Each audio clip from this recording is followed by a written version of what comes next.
Tuck Everlasting, Chapter 10. Winnie had grown up with order. She was used to it. Under the pitiless double assaults of her mother and grandmother, the cottage where she lived was always squeaking clean, mopped and swept and scoured into limp submission. There was no room for carelessness, no putting things off until later. The foster women had made a fortress out of duty. Within it they were indomitable, and Winnie was in training.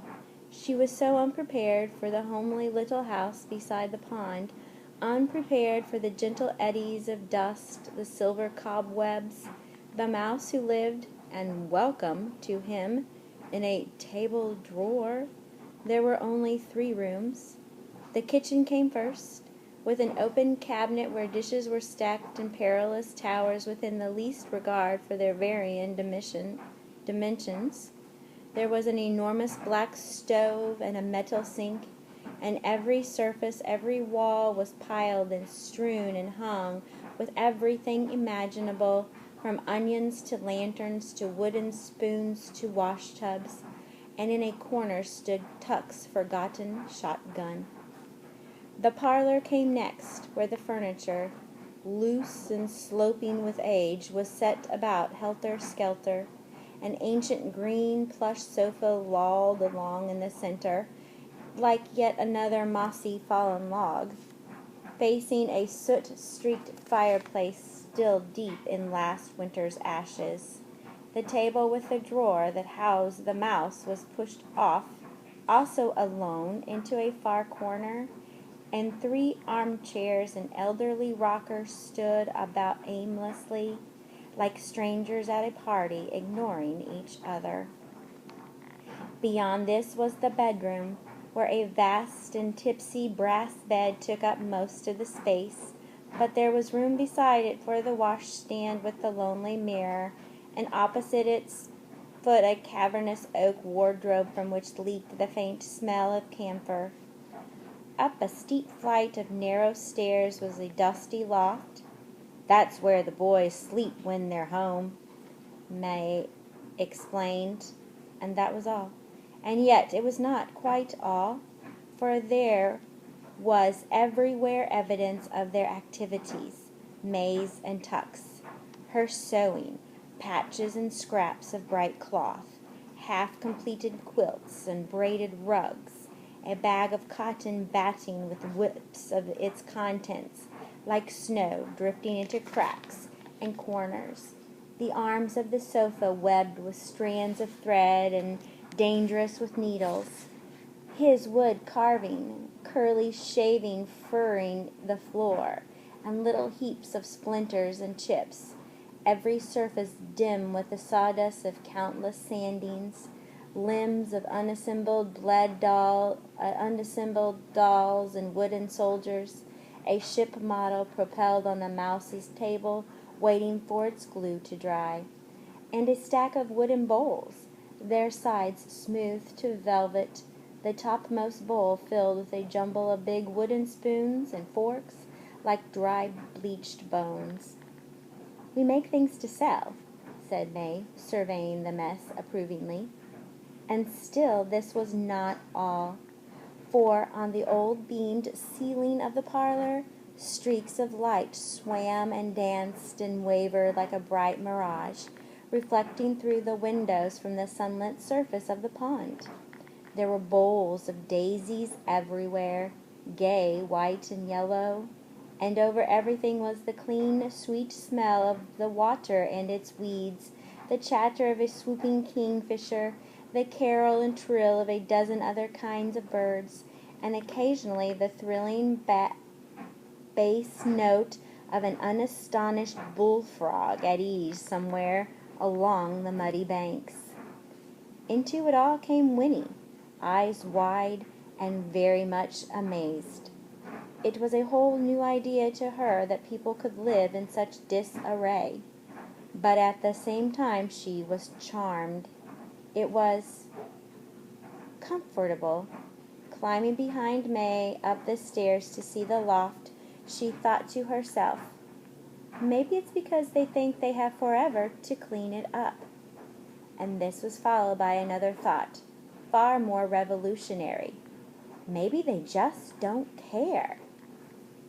The boys don't be home very much, said May as they came up into the half-light of the loft.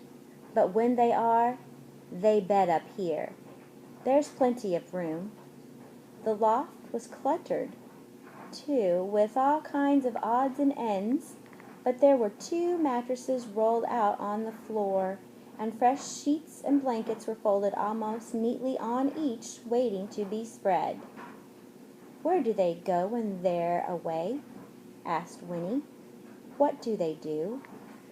"Oh," said May, "they go to different places, do different things. They work at what jobs they can get, try to bring home some of their money. Miles can do carpentering, and he's a pretty fair blacksmith, too. Jesse, now, he don't ever seem to settle into himself. Course, he's young." She stopped and smiled. "That sounds funny, don't it? Still, it's true, just the same. So Jesse, he does what strikes him at the moment, working in the fields or in saloons, things like that, whatever he comes across. But they can't stay on in any one place for long, you know. None of us can. People get to wondering." She sighed. "We've been in this house about as long as we dare, going on 20 years. It's a right nice place.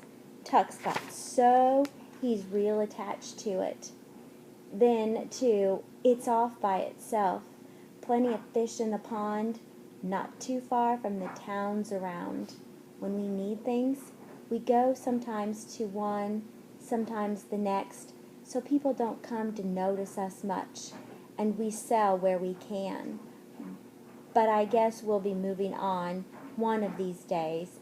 It's just about time." It sounded rather sad to Winnie, never to belong anywhere. "That's too bad," she said, glancing shyly at May.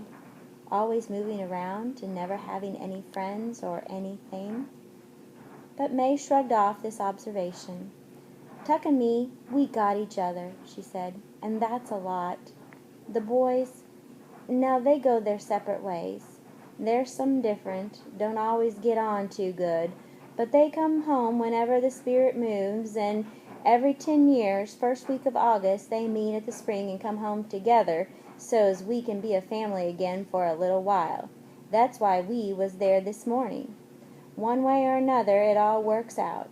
She folded her arms and nodded, more to herself than to Winnie. "Life's got to be lived, no matter how long or short," she said calmly. "You got to take what comes. We just go along, like everybody else, one day at a time. Funny, we don't feel no different. Leastways, I don't. Sometimes I forget about what's happened to us, forget it altogether, and then sometimes it comes over me and I wonder why it happened to us. We're plain as salt, us Tucks. We don't deserve no blessings, if it is a blessing. And likewise, I don't see how we deserve to be cursed, if it is a curse. Still, there's no use trying to figure why things fall the way they do. Things just are, and fussing don't bring changes.